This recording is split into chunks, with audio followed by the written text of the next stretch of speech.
मौजूद पंजाब के हरमन प्यारे सरदार भगवंत सिंह मान साहब, मंच पे मौजूद हमारे कैबिनेट मिनिस्टर वरिंदर गोयल जी, नाभा कंस्टिट्यूंसी के एमएलए देवमान साहब, अग्रवाल सभा के चेयरमैन अशोक बंसल जी,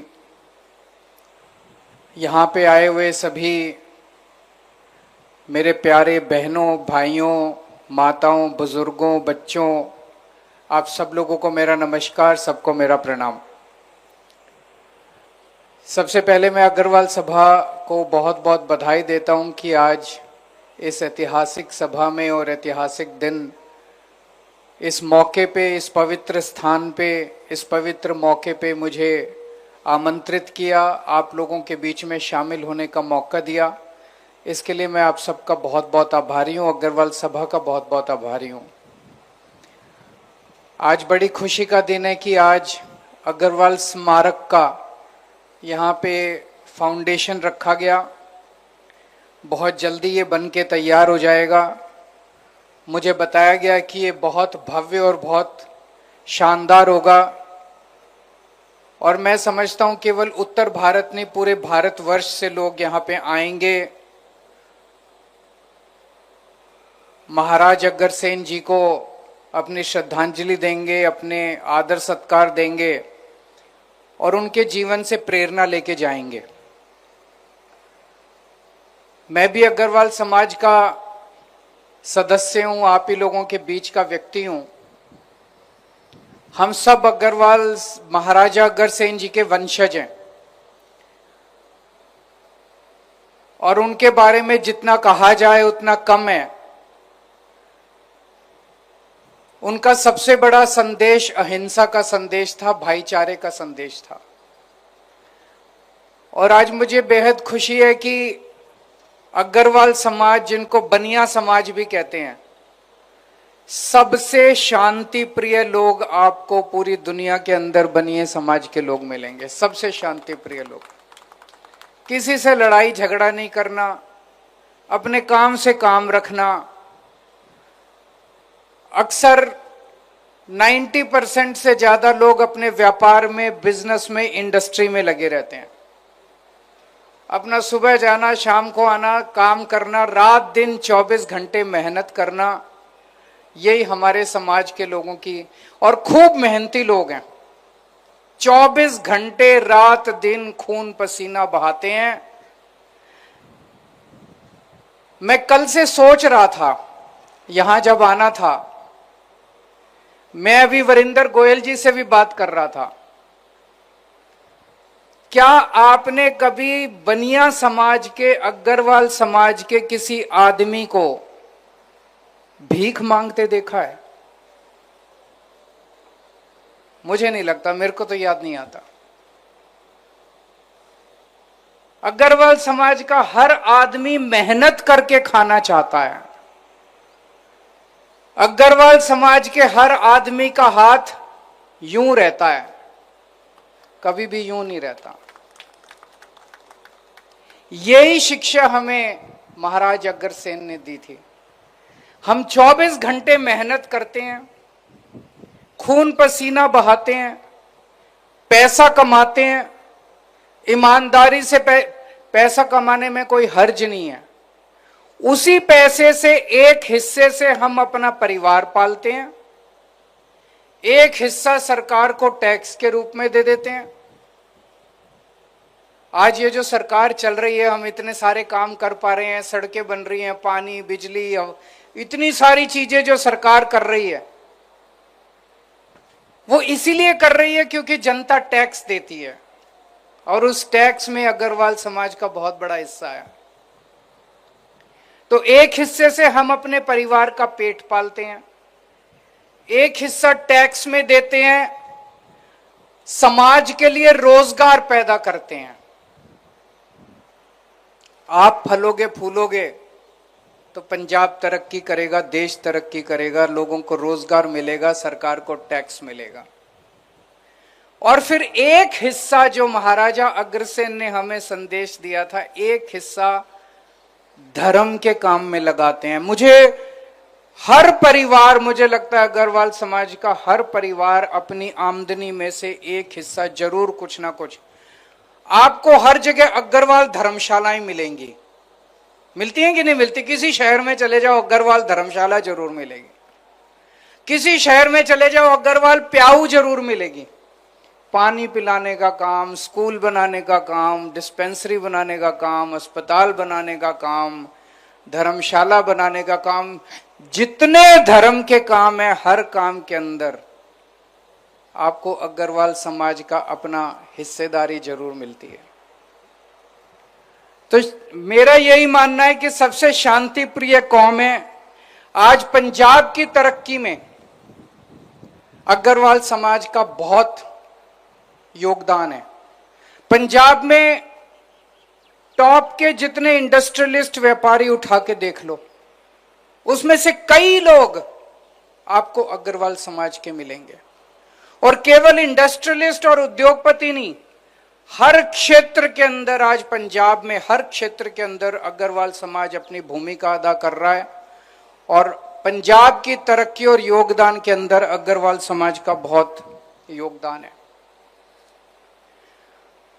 2022 में आप लोगों के आशीर्वाद, आप लोगों के प्यार, आप लोगों के विश्वास की वजह से हम लोगों ने सरकार बनाई। आप लोगों ने इतना प्यार दिया, इतना विश्वास दिया, ऐतिहासिक बहुमत 117 में से 92 सीट आज तक आपने किसी पार्टी को नहीं दी थी। लेकिन सरकार संभालने के बाद पता चला कि सरकार, चुनाव जीतना तो आसान था, सरकार चलानी कितनी मुश्किल है। इतना गंद छोड़ के गए हैं ये पिछले वाले, इतना गंद छोड़ के गए हैं, मैं क्या बताऊं आप लोगों को। पंजाब का बुरा हाल करके गए हैं ये लोग। नशे को ही ले लो, पंजाब जो एक वक्त पंजाब का नाम नंबर 1 टॉप पे होता था पर कैपिटा इनकम में, प्रति व्यक्ति आय में नंबर 1 पंजाब सबसे अमीर सूबा माना जाता था, आज 17वें नंबर पे, 17th नंबर पे आ गया। आज पंजाब का बच्चा, पंजाब की जवानी, पंजाब के छोटे छोटे बच्चे नशा कर रहे हैं। पूरे पंजाब को नशे में धकेल दिया। कहां से आया यह नशा? अपने आप तो आया नहीं। किसने घर घर के अंदर किसने फैलाया ये नशा?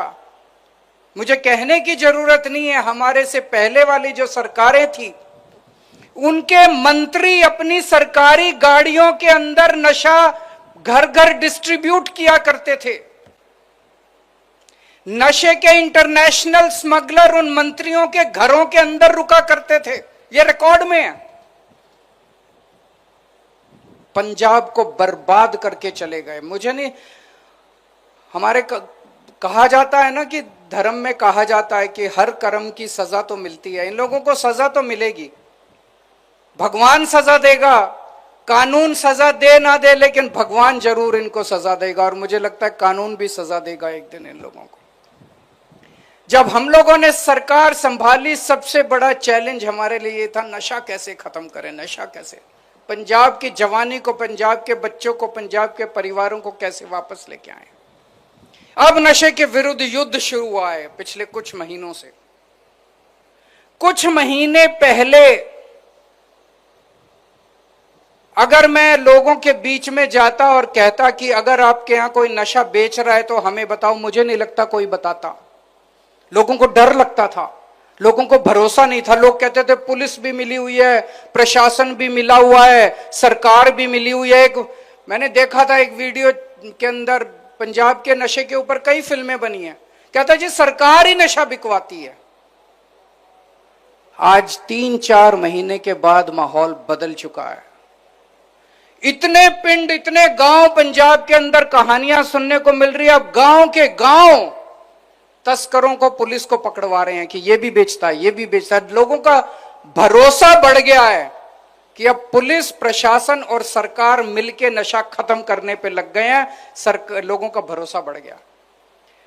मैं और मान साहब अभी कई जगह गए थे, कई गांव में गए थे, लोगों से बात की, लोगों ने बताया उन्होंने पकड़ पकड़ के अपने गांव के नशा तस्करों को पुलिस के हवाले किया है। लोग अब खुद जिम्मेदारी लेने लगे हैं। उनके गांव में जितना नशा करने वाले लोग थे, लोग उनका इलाज खुद से करवा रहे हैं। लोगों को भरोसा। और कितने गांव अब इस वक्त पंजाब के हर गांव और हर वार्ड में मुहिम चल रही है कि अपने को हर वार्ड को, हर गांव को नशा मुक्त, 100% नशा मुक्त करना। और कई गांव हो गए हैं 100% नशा मुक्त। बहुत बड़ा काम था।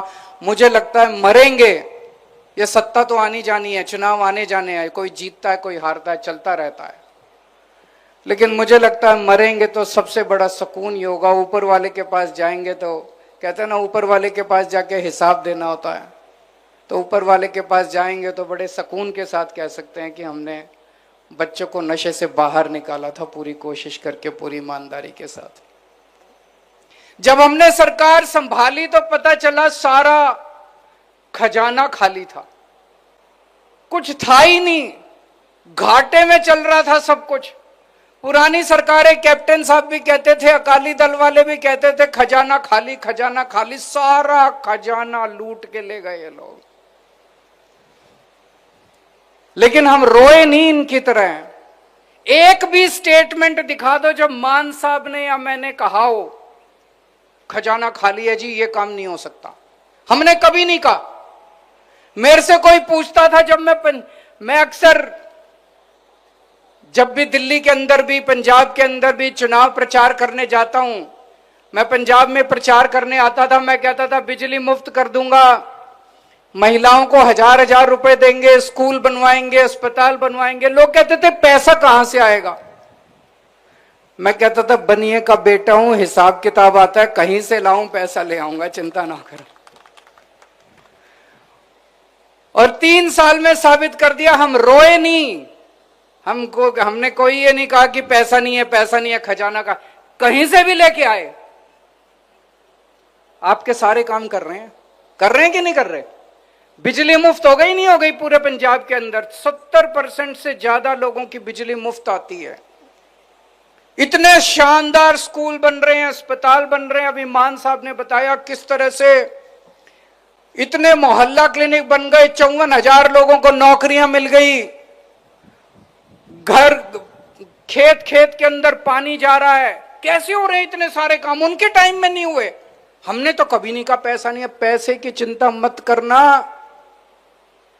बनिए का बेटा हूं, पैसा कहीं से लाऊं, आपके सारे काम पूरे होंगे, रंगला पंजाब बनाएंगे आपके साथ मिलकर। और हमारे से पहले वाला टाइम याद करो, जब इनके परिवार ने सारी बसें भी इनकी, माइनिंग भी इनकी, रेता भी इन्होंने सारा कब्जा कर लिया, सड़कों पे भी सारा होटल भी इनके, कुछ छोड़ा ही नहीं इन्होंने, ढाबे भी इनके, सब कुछ इन्होंने कब्जा कर लिया। करा था कि नहीं करा था? सब छुड़वाएंगे, सब अपने बच्चों को देंगे। आप लोगों का है ये सारा, आप लोगों को देंगे हम लोग। इस लूट को बंद कर रहे हैं हम लोग। भगवान ना करे, अब आप लोगों के हाथ में है जनतंत्र है, भगवान ना करे ऐसा टाइम दोबारा देखने को मिले पंजाब को। भगवान ना करे ऐसी पार्टियां दोबारा पंजाब के अंदर आए जिन्होंने पंजाब को ऐसा बर्बाद कर दिया था। बड़ी मुश्किल से हम लोगों ने एक ईमानदार सरकार बनाई है, पंजाब को उस गर्त से बाहर निकाला हम सब लोगों ने मिलके। मैं कई व्यापारियों से बात करता हूं, 3 किस्म की मोटी मोटी, छोटे व्यापारियों की बात कर रहा हूं। इंडस्ट्री के लिए हम बहुत बड़े बड़े काम आने वाले कुछ दिनों में, महीने भर के अंदर इंडस्ट्री को लेके आप बहुत बड़े बड़े ऐलान सुनने वाले हैं। आज मैं कह के जा रहा हूं, मैं बहुत सोच समझ के बोलता हूं जो भी बोलता हूं। इतने बड़े बड़े ऐलान हम इंडस्ट्री के लिए करने जा रहे हैं कि पूरे देश के अंदर Punjab will become the best destination for industry in the country. पूरे देश में कोई व्यक्ति अगर सोचेगा मेरे को इंडस्ट्री लगानी है, तो सबसे पहले उसके दिमाग में पंजाब का नाम आया करेगा। और ये मैं कोई हवा में बात नहीं कर रहा, कई बहुत बड़े बड़े ऐलान करने जा रहे हैं जो किसी ने सोचा भी नहीं होगा। व्यापारी, एक छोटा व्यापारी जो होता है उसकी कोई नहीं सोचता, कोई सरकार नहीं सोचती। सरकारी बड़ी बड़ी इंडस्ट्री की तो सोचती है इतने 1000 करोड़ की। एक छोटा व्यापारी जो अपनी छोटी परचून की दुकान लगाता है, किराने की दुकान लगाता है, आड़तिया है, उसकी कोई नहीं सोचता। उनसे पूछो उनकी क्या समस्या। उनकी समस्या है नंबर 1 सुरक्षा। अगर उनके ऊपर कोई आपराधिक घटना हो जाए तो उन्हें सुरक्षा कौन देगा। नंबर 2 उनके बाजार का इंफ्रास्ट्रक्चर। बाजार में सड़क टूटी पड़ी है, बाजार में पीने को प्याऊ नहीं है, बाजार में टॉयलेट नहीं है, बाजार में ये नहीं है, बाजार में वो नहीं है। और तीसरा सरकार की नीतियां ऐसी ऐसी होती है जो बेचारे को काम ही नहीं करने देती। हर चीज में सरकार अड़ंगा डालती है, हर चीज में सरकार अड़ंगा डालती है। तो हमने तय किया है कि आप लोगों के लिए, एक व्यापारियों के लिए, इंडस्ट्री के लिए तो बहुत कुछ कर रहे हैं, व्यापारियों के लिए एक राज्य के स्तर पे और हर जिले के अंदर बोर्ड बनाया जाएगा, व्यापारी बोर्ड, जो हर व्यापारियों को सुरक्षा और सम्मान देने का काम करेगा, आपकी सुरक्षा सुनिश्चित करेगा, इंडिविजुअल व्यापारियों की भी सुरक्षा सुनिश्चित। आपको कोई समस्या, बोर्ड के पास जाओ, आपकी सरकार की पॉलिसी भी चेंज करानी है, आप बोर्ड के पास जाओ, बोर्ड आपकी पॉलिसी चेंज कराएगा। आपको कोई परेशान कर रहा है, कोई अफसर परेशान कर रहा है, कोई हमारा एमएलए भी अगर कोई परेशान कर रहा है, बख्शेंगे नहीं उसको, किसी को नहीं बख्शेंगे। कोई नेता परेशान कर रहा है, कोई खुल के व्यापार करो, बिना झिझक व्यापार करो, निडरता के साथ व्यापार करो, पर ईमानदारी से व्यापार करो। जैसे महाराजा अग्रसेन जी ने कहा था, अपने ग्राहक को सबसे ज्यादा पूजना है, ग्राहक के साथ कभी बेईमानी मत करना, जनता के साथ बेईमानी मत करना। अंत में एक ही चीज कहना चाहता हूं, बनिए नंबर में कम है, संख्या बल में कम है, तो ये पार्टियां जो हैं इनको बनिए कब याद आते हैं, इनको बनिए चुनाव में नोट के लिए काम आते हैं, बस पैसे मांगने आते हैं आपसे। आते हैं कि नहीं आते? डोनेशन के लिए चाहिए इनको, बस बनियों से, अग्रवाल समाज से डोनेशन चाहिए और कुछ नहीं चाहिए इनको। पूरा अग्रवाल समाज इन पार्टियों के लिए नोट बैंक बन गया है। नोट बैंक मत बनना, जब तक नोट बैंक हो कभी इज्जत नहीं मिलेगी। वोट बैंक बनना, जिस दिन वोट बैंक बन गए सारे आपके पैरों के अंदर होंगे। हमें ना आपका नोट बैंक बनाना, ना आपको वोट बैंक बनाना, हम आपको पंजाब की तरक्की में आज भागीदार बनाने के लिए आए हैं। आप बताइए कि पंजाब सरकार को क्या करना चाहिए, हम वही सारे काम करेंगे। आपके साथ मिलके, जो आपने हमें मौका दिया, 2022 में इतना भारी बहुमत दिया, आपके साथ मिलके 3 करोड़ पंजाबियों के साथ मिलके हम एक रंगला पंजाब बनाएंगे, लोगों की सेवा करेंगे। बस यही हमारी इच्छा है। बहुत बहुत शुक्रिया।